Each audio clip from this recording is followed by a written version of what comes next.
What's up, gang? Welcome back to another episode of the Grindcast. Get ready, it's a new day.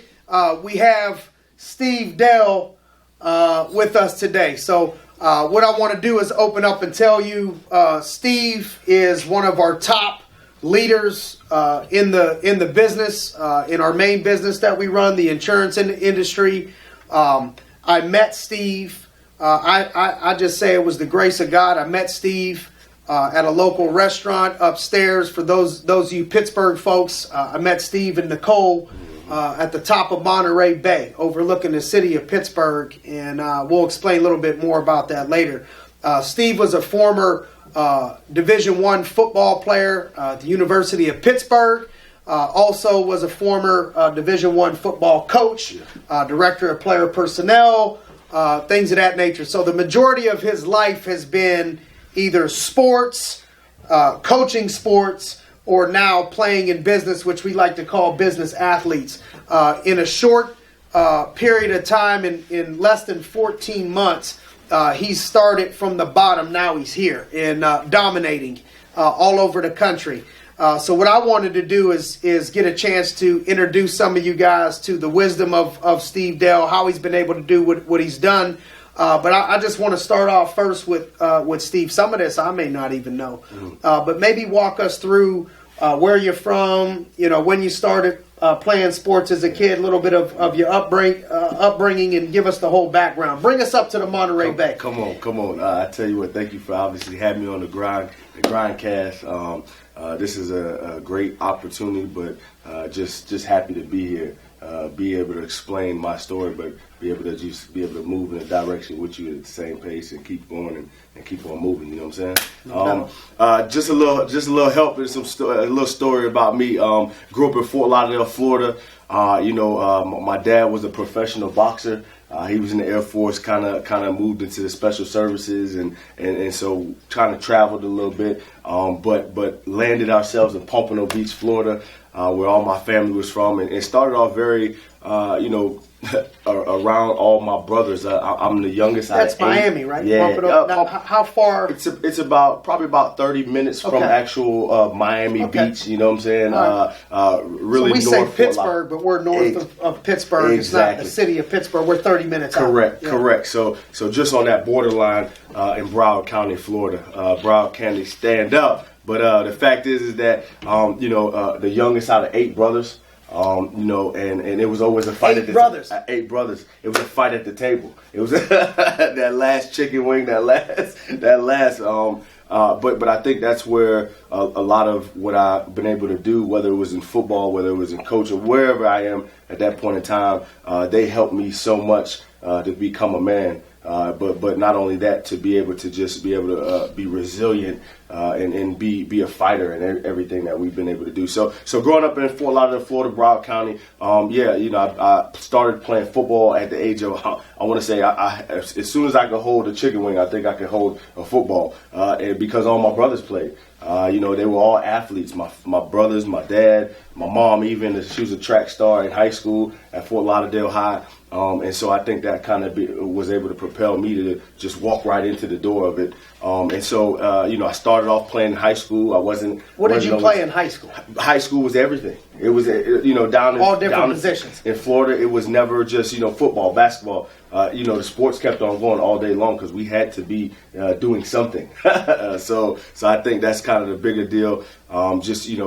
Football was something that I just kind of pinpointed, because that was kind of the big deal down in Florida. No doubt. Up That's north how in Youngstown, basketball. Ohio is. Yeah, right. Youngstown is like you have to in boxing. That's right. But you got to play football almost. Almost. I forced myself. That's right. I didn't even have a football body. I made myself. I'm like, we got to play football. Correct. So I get it. Yeah. What position did you play in high school? So in high school, Football. man, and in high school, I really I was a receiver, safety. I was whatever they wanted me to play. D-line. It was just about being relentless. Just being able to do whatever the coach wanted me to do. And I think I was that type of player. And so led off to where the end of my sophomore year, I started getting recruited a lot. By a lot of different smaller schools, and then once my grades were always something that was very important to my mom and my dad, and that was something that was always important to me because I always wanted to not just be an athlete. I wanted to be somebody who was important in the community, and I wanted to just use my feet and my legs to get me there. Because we didn't have a lot of money to basically say, hey, here goes $40,000 to go to school. So that was every year, right? Not 40, right? Yeah, 160, right? Exactly. So I was just able to use that to kind of just push me forward and be able to be seen, but also understand these schools. I was actually recruited by Stanford. That was one of my first scholarships until I took my SAT, my SAT. No, I'm just, but that was one of my offers. The Stanford school. So I took a lot of pride in that. And so great school. And from there it was just being able to get 11th in my senior year. Coaches kind of pushed me in the right direction of where they thought I would best play. And how did you end up at Pitt? Oh man. The story is that Coach Dave Wanstead, if you guys know, he was an actual head football coach in the NFL. A big name, on Fox Sports now, but he was the head coach for the Miami Dolphins at that point in time. But at that point in time, he had got let go. So he was coming his alma mater back to Pittsburgh. I was actually committed to the University of Florida, where Ron. See how this stuff plays out, right? Ron Zook ended up being the head coach, but before that, Urban Meyer was the one who was coming in with Tim Tebow. We had no idea who Urban Meyer was and Tim Tebow, and I decommitted. All right. Right?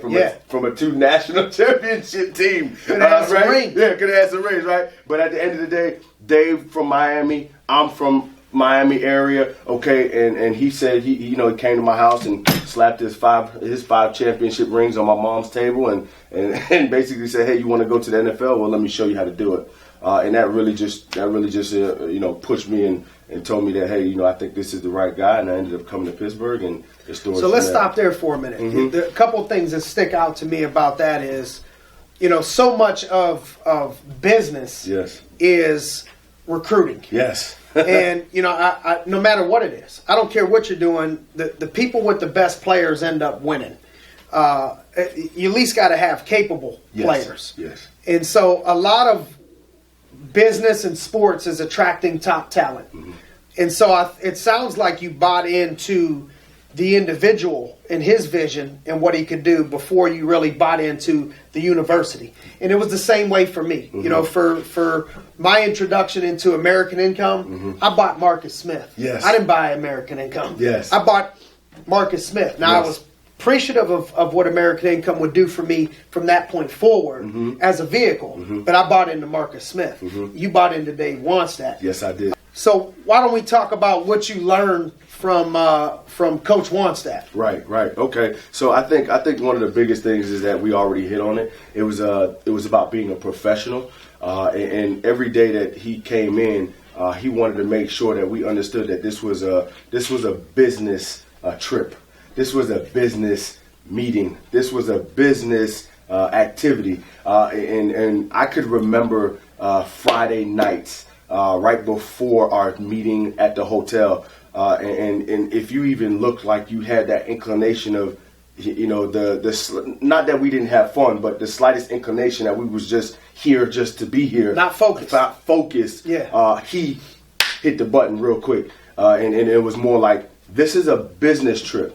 And so I brought that to make sure that every single day that I was on that facility, every single day that I was on that field, this was a business transaction in order for me to make sure that I was producing, doing the things that he was asking us to do, but making sure that I caught his attention because he had his favorites. And his favorites were the LaShawn McCoys, who ran for 2,000 yards. His Jonathan Baldwins, who caught for 1,500 yards. Great guy, by the way. Yes. In my interaction so far with Jonathan Baldwin. Yes. Good dude, man. Awesome. Good dude.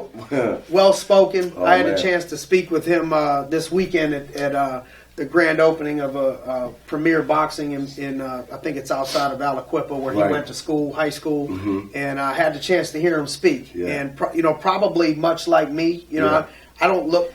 I don't think I look the part. Yeah. Sometimes before I start talking, right. You see him and he's big and he was an athlete. He's very well spoken, man, yes.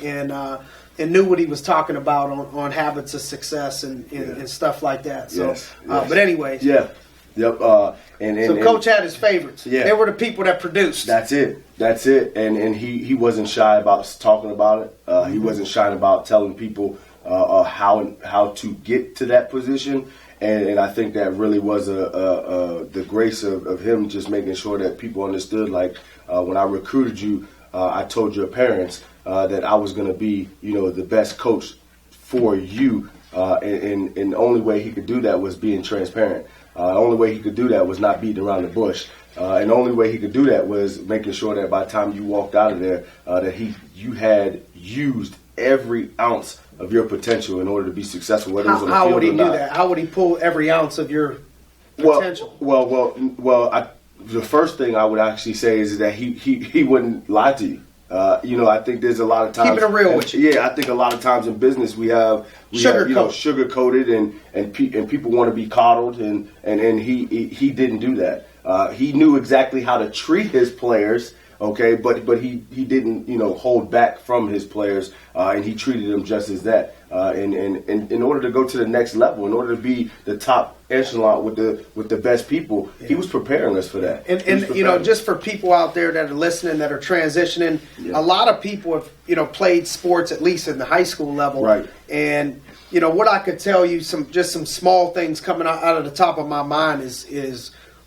Don't lose what you learned in sports and not transition it into after sports, because the life after sports, if you use what you learned in sports, then you should be able to be just fine. Like for me, transitioning out of college, right, playing college football and going to school, if you start adding up the hours, which I've never been an add up the hours. I don't know how many hours I work. I don't know how many. I just got to get the job done. I don't care how many hours I work. Right. I care about what the result is.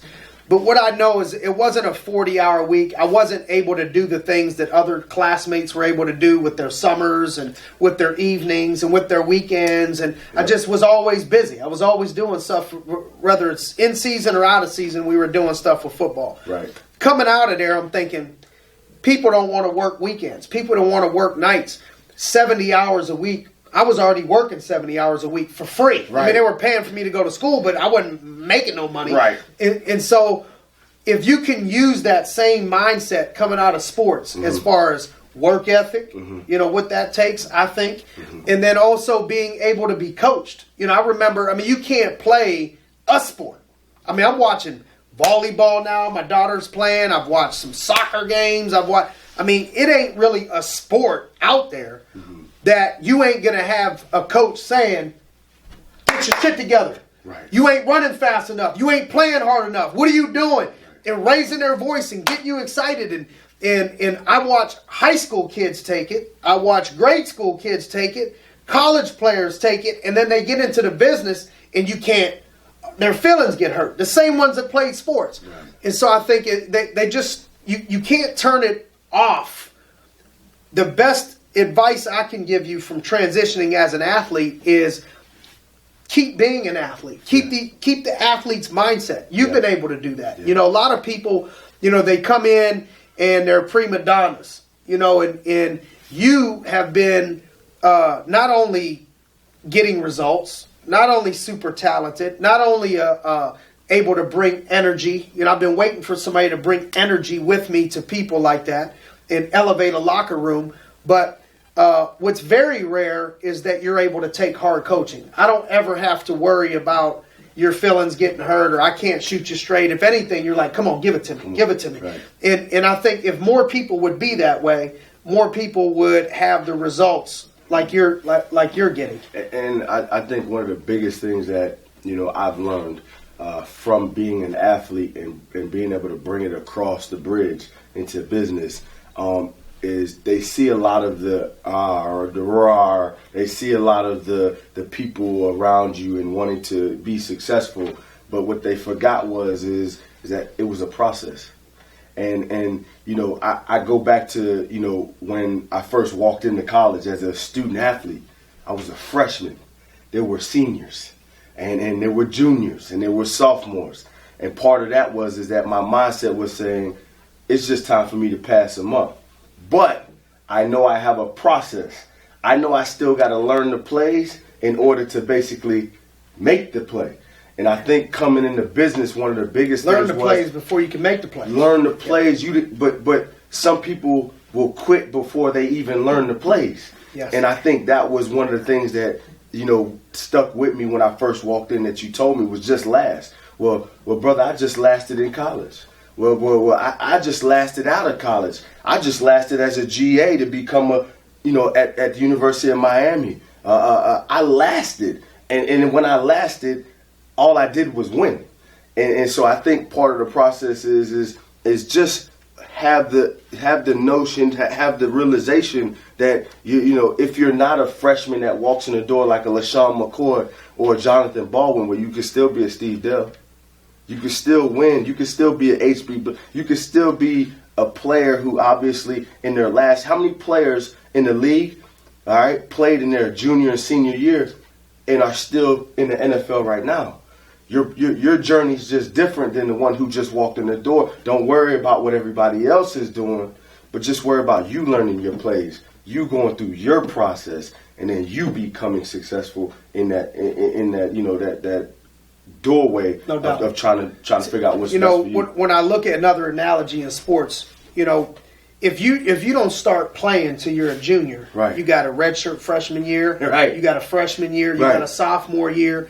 You went 3 years of putting in the work right. without the reward. Right. And so when you break on the scene and you're playing, you're starting, people are like, man, that's great, he's a starter. What you don't see is the sacrifices that took 3 years to get there. That's right. When you working harder, I mean, at least more humility. I know as a senior, as a captain, as a four-year starter, by the time I was a senior, if there was some times where if we were running down on special teams, coach would make me be the gunner. Right. You know what I'm saying? I didn't have to be the person on punt return anymore. Right. For certain things. I didn't have to pick up the straggling equipment. You know what I mean? But in the beginning, I was doing the weights, I'm doing the film, I'm learning the plays, I'm running and cleaning up the water bottles as a freshman, but I'm not nowhere near getting on the field that year. If you quit during that process, you never see the field. That's right. And when you see the field, people forget the process. That's right. And I think business is the exact same way. Yes. People see, some of the fruit coming from your labor now, but what they don't see is the sacrifices that have happened up over the last 14 months. That's right. People see the fruits of some of my labor. I'm 14 years in the game, and you know how I work. Yes. I've been working like this for 14 years. Yes. You know what I mean? This is a grind that's been happening, and so much of business in life, in work, in sports is grind your ass off with no upfront payback besides you yourself knowing that you're growing, getting better, you're one step closer, but on the surface nobody can see it. Right. And then all of a sudden you get that reward of maybe it's playing time, maybe it's a promotion, maybe it's more money, whatever it is. You got to be able to put in that freshman year, that redshirt freshman year, that sophomore year, where not only you learn the plays, but you got to be willing to practice those plays and maybe not get an upfront result immediately. Yes. So many people I've watched come in the door with talent. They can't make it through a redshirt year. Instant gratification. 6 months. That's right. You know what I mean? You can't turn it around in a month. I'm transferring. I'm going to this school so I can play right away. Right. Or whatever it is. So, what other things would have helped you? As an athlete, turning into an entrepreneur in business. What would you say has helped you in that transition? Because this is somebody that is, just from sales to leadership, you've gotten an A at everything that you've done so far. Sure. So, well, here goes the bigger deal. You say what has helped me in that when I was an athlete, I was never bigger, faster, or stronger than everybody else. But what I did use was this, and what that basically meant is that there has been people before me who has done it better, who has done it faster, and who are doing it now. So what I did was I just leaned on my leadership. And my leadership basically you talking about the transition from coaching. Transition from coaching means that when you walk in the door, you got a position coach. You got a coordinator. And then you got your head coach. So how I looked at it when I walked in the door was, so I got a position coach. Well, let me go to my position coach first. So that means that let me go to Tommy Vina, or you know what? Let me go to my James Kiefers, my Jason Brattons, my Maddies, my Brittons, okay? And let me lean on them, all right? And they all can say that I called them 20 times a week when I first started. When I first started, those were the people who I just jumped right on into. Okay, those were my position coaches. And then after that, I went to my coordinators, my Justin Adams, my Tommy Venas, the Maddies once again. And then I knew I always had a head coach that had an open door rule, an open door where I could come and speak to him. And I think the part that, not everybody can be talked to, not everybody can be, there's only so much time in a day, but find your position coach. And I think that, everybody kind of sometimes want to do what they want to do. When it's hot, you tell me all the time, in hard times, people want to get, into their solitary when it should be reaching out to the people who you need and is going to be able to help you. Been there. So been there. And so that I think that right there was the biggest deal when I first walked in the door. So what you're talking about is you're asking for advice and coaching from people that are where you will be, where you want to be, accepting the coaching, being coachable, being a student. Yes. But you're not asking questions to people that you wouldn't want to even get advice from. And this is like in sports. I remember coming in and, my guy I was looking at who's still coaching professionally today, his name was Rob Keefe. Mm-hmm. He was the guy. Yeah. Defensive back, captain, loud, he like us. Yeah. And I'm asking him questions. Mm-hmm. I'm trying to hang around him. Right. Screw the I'm too proud. You know what I mean? Thing. Right. I was proud enough that before I started my career at Mercyhurst University, I got in a blowout fist fight in the gym with a senior, playing basketball. Tried to Looks punk like me. You. But at the same token, no pride comes into play. I got to follow around the best players. I want to learn from. I want to learn from somebody that has the spirit like you have. But I wasn't asking questions. I wasn't asking questions to nobody that was not playing or not starting or not make.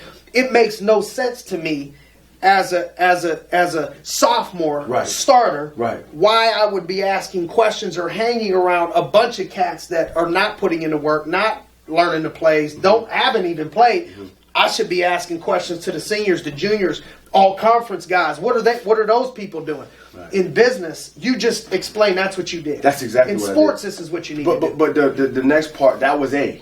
Then B was making sure that while I was actually getting all that information, that I wasn't just practicing in the class, that I was practicing after class. The best players don't practice during practice. No. They're practicing after practice. Oh, yeah. I was People non-stop. like the quotes. They like the Ray Lewis quotes and the Jerry Rice quotes. Look up what Jerry was doing. You know what Exactly. I mean? Look what Ray Lewis was doing. Yes. Look what these people were doing outside of the hours of practice. That's right. And if you're only practicing during the hours of practice, you're done.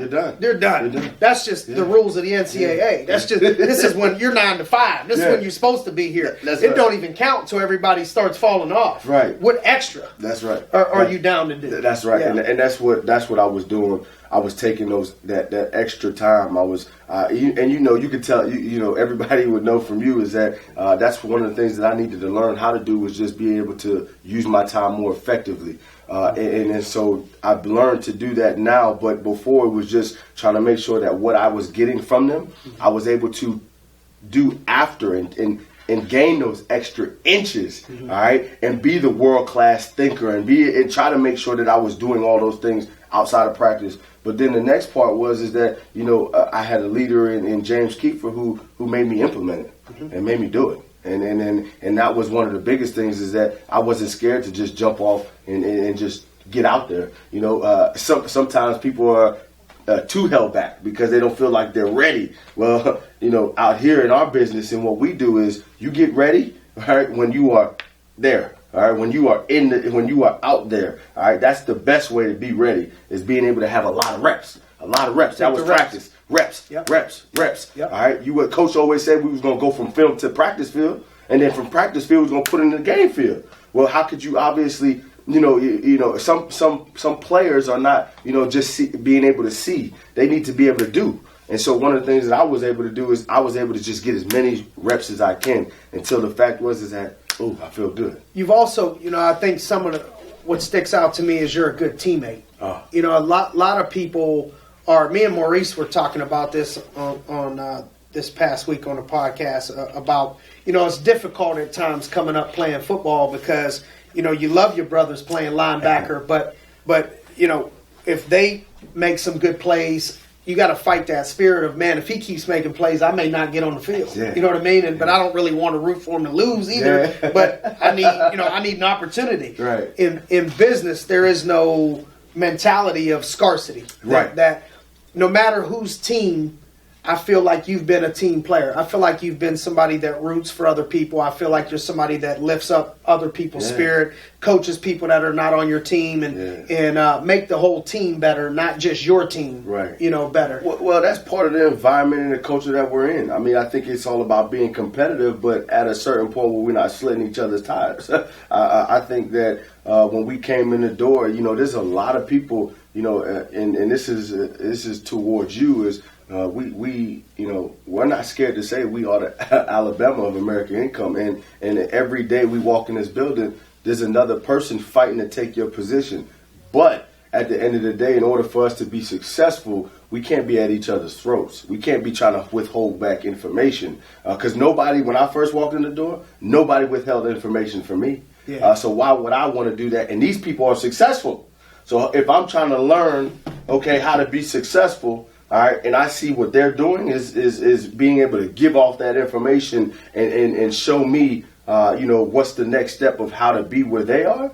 Well, I'm going to do I was just, and this is exactly what I did in football. I was just dumb enough to do exactly what I was told to do. And so at this point, I'm just dumb enough to do exactly what it is in order to be successful. And I think I take that into all the things that I do on a daily basis. No doubt. No doubt.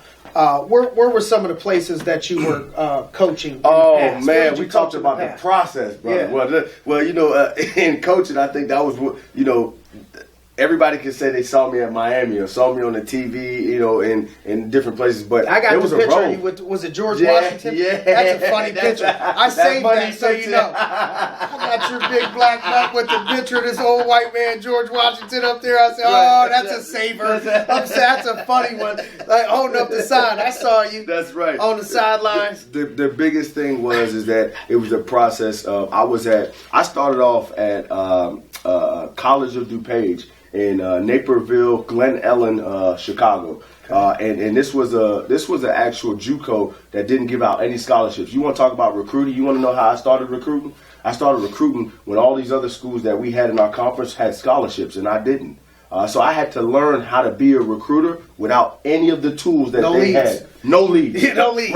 Right. And so this is where you was talking about. Well, some of the tools that you needed in order to be successful. Well, I already had it when I walked in the door. I figured I knew I had to make sure that people was going to believe in me instead of believing in what? The College of DuPage, and what we could do for them. And so then I went to our head coach, ended up getting a job, the head coach at Dodge City, Kansas, which was an actual historical school in Kansas. So you went from Chicago to Kansas. Yes, I went to Chicago from Kansas to a JUCO. To another JUCO. Okay. And this school was pretty historical as far as the JUCO rankings, and so I was there for about less than a year, and then I got the biggest phone call of my life, man. I had a guy named Phil Sims who basically was the recruiting guy, but also at FAU with Carl Pelini, a Youngstown guy. Yeah. So Carl Pelini and the boys, basically Bo's brother. Yeah, Bo's brother.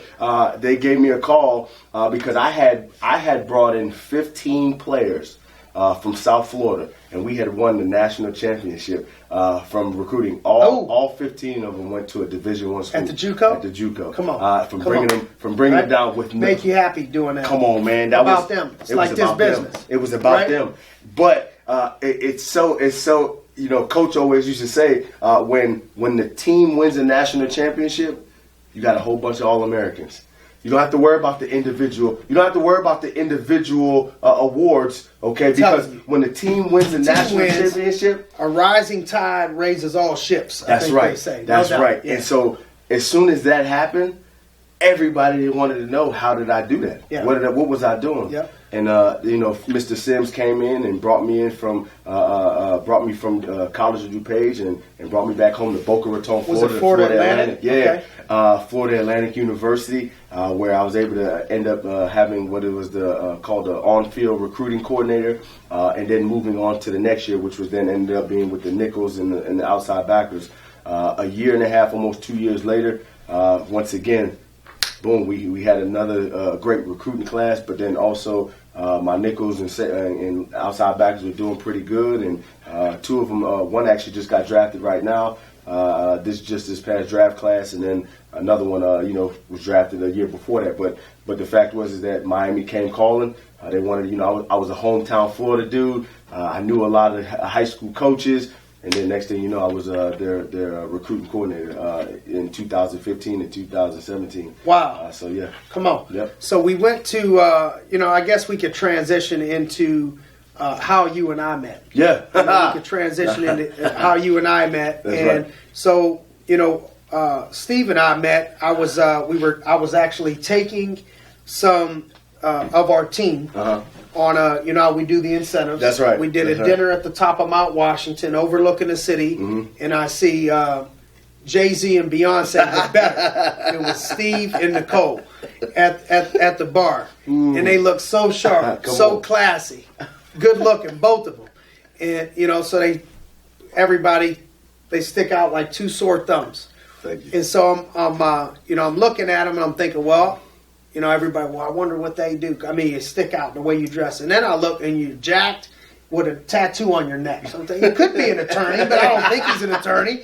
So, either way, I'm going to relate to him. Yeah. No matter what it was, Right. I was going to relate. Correct. So I said, I'm going to go up there and introduce myself and see what's going on. And you and I would hit it off. We exchange information. Yeah. And maybe within a year, I get a phone call from you to meet up with you, and we were going to talk about maybe doing some things for Rise, which was, this is why I say I think it was God's plan. No doubt. If I wasn't there that night, you weren't there that night. If I didn't open up my mouth, and That's right. and then we meet and we start talking about Rise, and you guys know I'm always grind. Everybody, Yes. So Rise and grind. And so Rise was his nonprofit that he was passionate about, and to help kids and help others just like me. That's right. And so we start talking about that, and we end up getting into a conversation of doing business together. And so I start to be Dave Wannstedt. I start trying to attract what I think is the version of what you would say would be a McCoy. Yeah. I knew that I was talking to somebody that could rush for 2,000 yards. I knew I was talking to somebody that would be one of the best receivers in the game at the time. And so for me, I just, my approach and my perspective with people like this over time has just been, this is why I believe so heavily in your spirit being right. Mind, body, spirit, because it's never an attack from me of not being able to be patient, because I just try to trust in what God has and let God lead that. And if I was supposed to be in your life for a different reason, I wanted him to allow to use me as a steward for that. If I was just supposed to be involved with Rise or whatever, then I'm okay with that. Cool. But I was hoping that he had something else planned. Right. And I think, and he did. And so we start eventually talking business. We get together, and in a short period of time, within a year of that conversation, you move from Florida to Pittsburgh.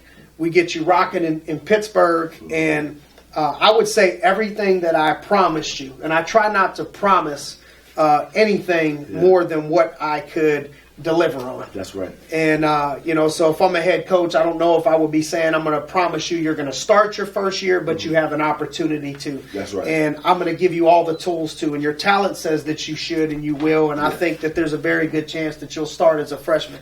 But I wasn't promising a ton. So I said, I promise, what I think I can promise is you're going to make six figures your first year. Yes. And I think you'll do X, Y, Z your second year. And I think this has been a situation of under promise, over deliver. Yeah. I think everything that was promised to you has been double or triple that. Yeah. Before we stepped on the jet last week, private plane, I'm saying, if I would have told you day one, your check's going to be X this week and we're going to be on a private jet, you would have thought I was full of crap. No doubt. But most of it is you. You've been under promise, over deliver, or you've just delivered.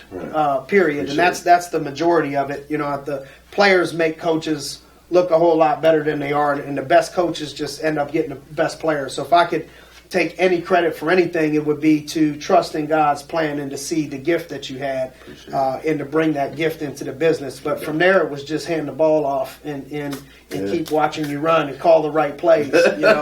And so why don't you talk a little bit about how you transitioned into the business, what that's looked like for you in business, because your whole life was sports and coaching. Right. And so you come here and it ends up being coaching and very similar. Very similar. But for people that are transitioning into our business or other businesses outside of sports, what advice would you have on how to do that successfully? Because you're crushing. I mean, I don't want to be... I don't want to throw it out there in everybody's face, but I mean, if I told he got a check on his sweatshirt, okay, and that's his thing, dog check, but this is a real check, and we're not gonna go there, but it's been you're doing very well for yourself. The league minimum is X in the NFL, and I think we can say you're there. Yeah. So, how can you transition into business from somebody like that? I thought, what I thought was the other day, and coming from athletic background, and you said transitioning from sports to business. One of my messages was the other day is that once you left that arena of playing field, well, your life wasn't over.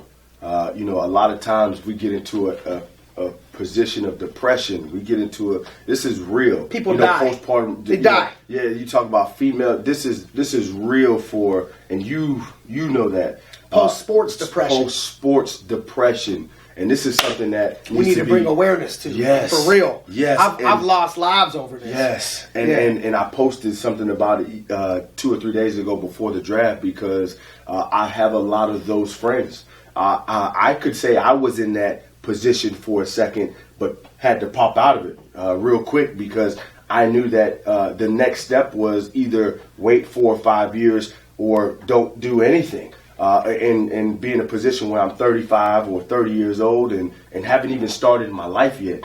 And so I wanted to make sure that I always used that brain that I knew that I had my good legs and my good arms, but I wanted to make sure that I was in position to set myself up for life. So the transition for me was the turnaround. All right, in sports it was like, okay, if you threw an interception, all right, as a quarterback, you had to switch it right back off and go right back out there. You better get out there. That's right. Yeah. That's right. And so my turnaround was just quicker than everybody else. And if I could ever help and coach people, it was to the point where is that I needed to find you. I needed to find something that was going to be able to start my engine again. And I think I did that once I came out of football. And then the next thing that just happened was just us, the spark, the magic. You have to be able to find and kind of see what may be next. And you may not know that, but you have to go out and try to find it. And because it's not just going to just come to you all the time. And so I was just ready to find what was going to be next and what was going to be able to propel me to the next place. And I think that's one of the things that I was able to do. That's what we've tried to create here. Yeah. We've tried to create a sports atmosphere. Right. For me, all I did was do sports my whole life. And my first job was with this company, right, which has created multiple opportunities. Mm-hmm. So all I knew was that. Yeah. So I created that. Yeah. I created a sports environment. Mm-hmm. We got older people, we got younger people, but a lot of them either have played sports in the past, currently playing, or just got done playing, or they at least have the mentality of somebody that would have been good in sports if they didn't play. And we've created that family locker room environment, the same feeling that you get. You win or you lose, you keep score, you compete together, but then we go out and compete as a team. Once we've gotten done competing against each other, we go out and compete as a unit. I put Tressel on the spot, recently. Me and Coach Tressel, we're going to do a consistent podcast coming out where I'm just basically opening up to the world what I've been getting, and that's wisdom and mentoring from Coach Tressel for years. And so he has a book out called The Winner's Manual. It's a New York Times bestseller. He has 2 books out. He let me have it that I didn't mention that he had 2 books out. That's right. The first book, the Winner's Manual, we call it the Winner's Manual 2.0 is what it is. It's going to come out consistently with Coach Tressel. Coach Tressel. And I put him on the spot. And I asked him, after 10 years of coaching at the University of Ohio State, or at the Ohio State University, he got fired. Okay, I think athletes know, but not a lot of people do, and there was a lot of controversy about it, and I think more people were rooting for him than against him, and it is what it is. And but he had a lot of success there, 3 national championships, Big Ten titles, beating Michigan, and bowl game after bowl game. And I asked him, how did you handle what happened, to you? And so, he didn't shy away from it. So I'm going to throw you on the spot. That's right. The people probably tracking the history to say, well, what the hell happened? He was in Miami next thing he's with you. That's right. You got fired. For an off the field decision. It was not drug related. No. It was an altercation. He got into a physical altercation with somebody.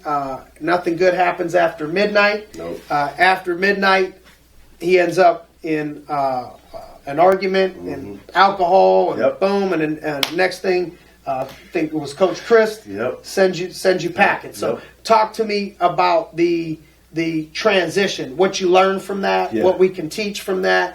But from there, the transition was, okay, we're going to bounce back.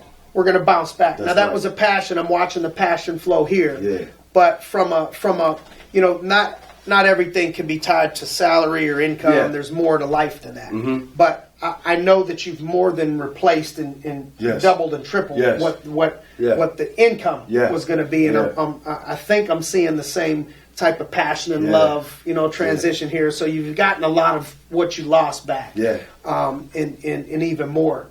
So how did you handle that transition, and what did you learn from that transition, and kind of talk about that? It changed my life from how hard I worked to get there to in a moment it being gone. And I think that's one of the biggest things that we can teach our young people who walk in the door in our business with anything, with ethical behavior, with anything that goes on in business. It can be taken away that quick. And so one of the things that I learned is that in businesses there's a certain line in place that you can teeter with a lot of different things. Whether it's people that you work with, whether it's the after hours, all of those different types of things that could put you in a bad situation. I saw it happen, and I saw it happen right in front of me because my dream at that point in time was to always be in football. My dream at that point in time was to be with the University of Miami, a place that I grew up watching and coaching, and then all of a sudden not being able to be there no more. And so that depression was set in right after that. And once again, like you said, having to hear it on a wide scale because this wasn't, College of DuPage anymore. This was the University of Miami. Everybody knows when you're there, and having to go through that process was so. It was. I felt like I had disappointed my family. I felt like I had disappointed myself. I felt like I had disappointed the university, and I never wanted that feeling ever again. So how did that help me when I walked here? Is because when I came into it, I understood that this ain't about Steve Dell anymore. Not only that, this wasn't even about the business. This was about my kids. This was about my relationship with you. This was about my last name. And so I took that into consideration when I made my decision on what I wanted to do. And like you said, God has been great. I've been able to take that into even coaching my young men who are here today. the business that we are right now, there are a lot of young and people women. and women. You got some yes. killer Oh women. my gosh. Some beasts. Oh my gosh. Yes. And I can name them out, and they are awesome. But here goes the thing: is I'm able to use that and coach them now on because remember, you talk about having that type of money at a young age. Just imagine a 20-year-old walking out of here with a 2,000 or whatever the case may X paycheck every single week, because it happens every single week, and just being able to help them and guide them because of my story, because of I was 20. I was back to coaching college athletes again. I was 26 years old coaching 21-year-olds. Yeah. And so it was very important for me to understand that, hey, you need to grow up quick, but you also need to make sure that the people who are under you can see you doing the right thing. All right, and so right now that's what I'm going through. I got a lot of young players and head honchos on my team who have the alpha mentality, whether it's female or male. But then being able to step back for a second and say, hey, look, just like you told me, you can't always control the alphas. You just have to make sure that they understand. You got to get permission. You got to get permission. Earn it. Yes. But so look, I got two more things I want to point out before we leave today.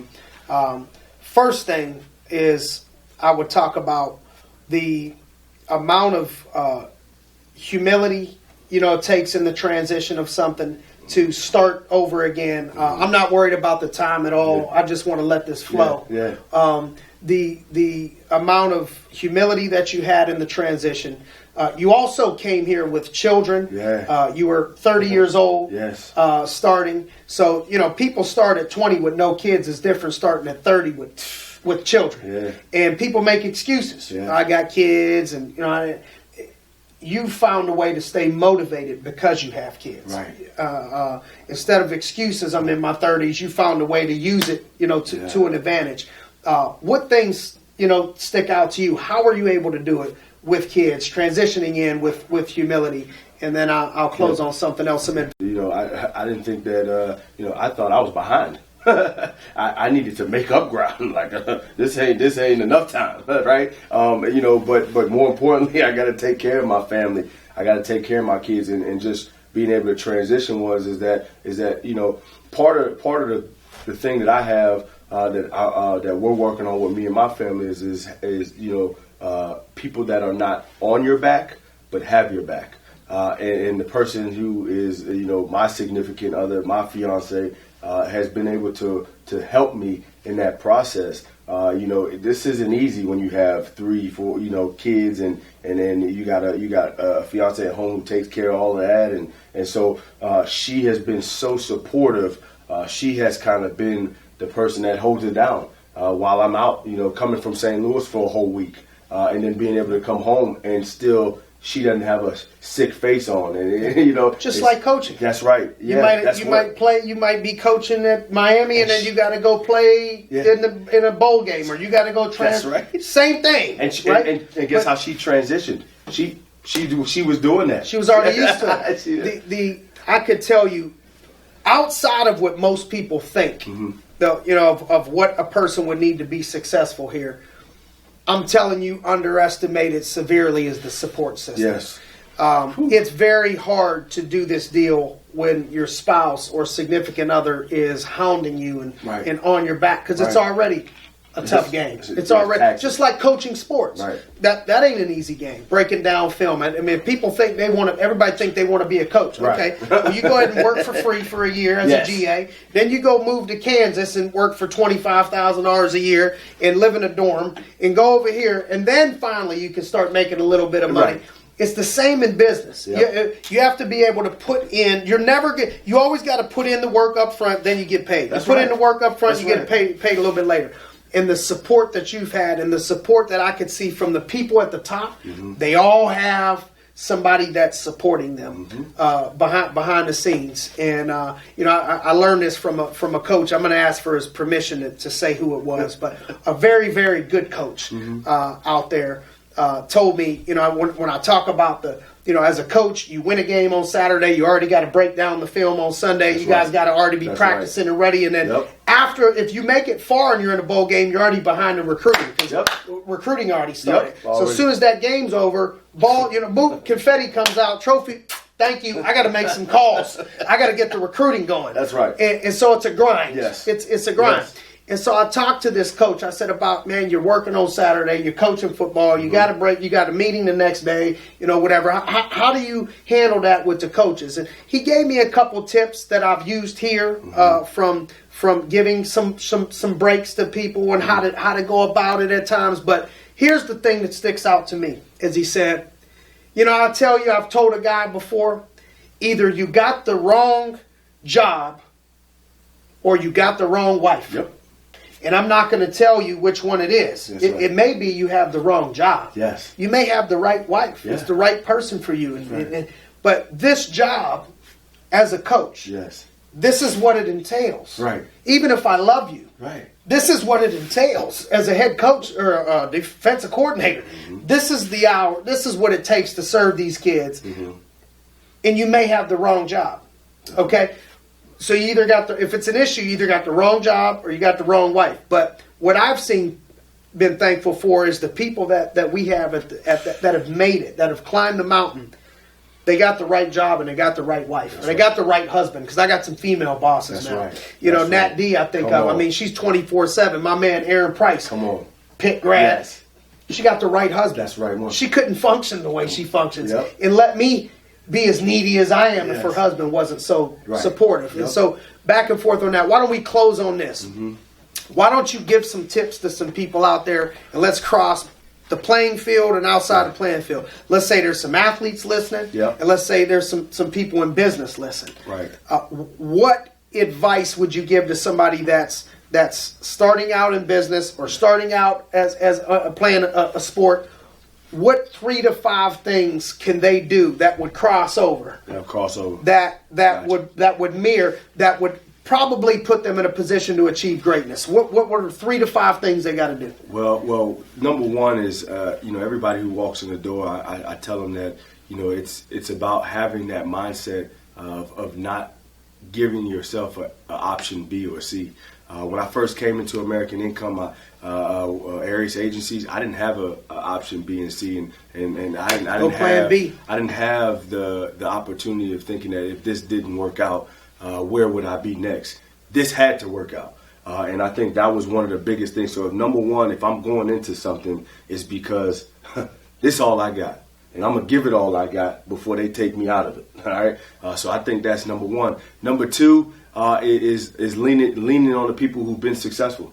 Don't be shy. Don't be thinking that you're bothering people. Don't find out who are the ones that have done it and done it the best, and go after them. And I think I could raise my hand and I could say thank you to a lot of those people who we work with today, because they open their call lines up to me at 11 o'clock at night. And so you'll find those good people. You'll find the people who want to help you. And you need to attack it, but understand that after you get that information, you need to implement. You need to do what you need to do. You need to not find excuses because they didn't find one to help you. And so that's the transition. And then the next thing is that the process. There is a process. Whether you are the starter, I've seen even the best. And the reason why the best stayed the best is because they had to go through a process. And I could talk about this because I just seen one of my guys, my dudes, LaShawn McCoy. He got hurt before he ended up coming to Pitt. That's why he came. He had a million different offers. All right, and he got hurt and he ended up coming to Pitt and then boom, gone. But we didn't know what his process was. All right, so don't always think because you didn't see the process that there was not a process. There was one. Yeah. And I think that my process was what we talked about here, was going to the University of Miami, being fired by the University of Miami. Well, I promise you this, I won't let another thing like that, hurt my opportunity for my family, my kids, and then my success. And so every day I walk in this business is because I know that this is for us. This is to make sure that we are successful down the road, and I'm not going to put anything in front of it that's not going to be able to help us in order to get to where we need to go at. And then last but not least, when you go into a business, when you transition, Just like when you went from sports to business, well, you better believe in the personal leadership that you have, because at the end of the day, I'm here because of Simon Arias, and my guys, some of my guys, they're here because of me. And if you can't believe in the leadership, or the people can't believe in you, then they will never believe in the vision. And the vision for what we want to do here at Arias Agency is by far unbelievable in where we're going. And I just want to say thank you for having me on here, but also thank you for the opportunity for being with Arias Agency so I could talk about Thank you for being a part of the process and one of the MVPs for us winning everything right now. And it's ironic. It's your first full year, man, and you have a lot to do with it. Two things in closing, that I'll say. One is follow Steve Dell on social media, on Facebook, Instagram. Steve Dell Rise Factory. Steve Dell _Rise_Factory. Let's go. And because he'll motivate you. You'll see his grind. You'll see his hustle. You'll see what he's doing with people, for people. And then the last thing is, you see, I'm not even wearing the grind today. I'm wearing Inspiring Minds. And this was what I always wanted to do, is to go back and be able to help others with my gifts and talents that God gave me. And so don't forget to go back and give. Yes. I know one of your passions is Rise, a nonprofit. I plan on helping you with that every step of the way. But what you see here is not only somebody or two people that are talking about money and all this other stuff, man. This dude goes out of his way to help people. One of the first ones to always back me and support me on helping the youth and helping others. And that's what it's all about, man. Right. So keep grinding, keep rising. Every time you get knocked down, rise and grind. Let's make it happen. Thanks for coming. My man.